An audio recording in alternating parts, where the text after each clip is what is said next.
Sementara itu, Kapolri Jenderal Polisi Badrodin Haiti tidak mau berkomentar saat ditanya soal revisi Undang-Undang KPK. Menurut Kapolri, pihaknya maupun penegak hukum lainnya hanya sebagai pelaksana undang-undang. Terkait revisi undang-undang tersebut merupakan bagian dari legalisasi, yakni Dewan Perwakilan Rakyat.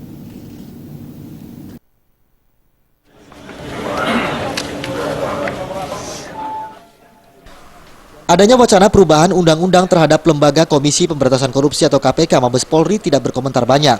Menurut Kapolri Jenderal Pol Badrodin Haiti, Polri merupakan pelaksana undang-undang. Apabila ada revisi perubahan undang-undang terhadap institusinya atau lembaga lain, itu merupakan ranah pemerintah, yakni Dewan Perwakilan Rakyat. Saat ditanya awak media terkait pengurangan kewenangan KPK seperti penyadapan, Badrodin menyatakan apabila itu suatu kewenangan luar biasa dalam pemberantasan, maka hal tersebut tidak perlu dihilangkan dalam undang-undang.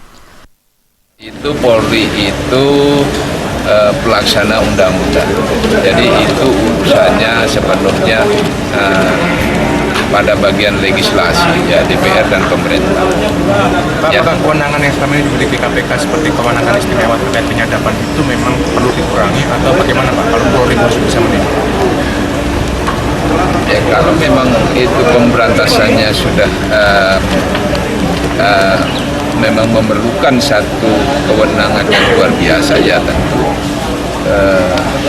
bisa dilakukan.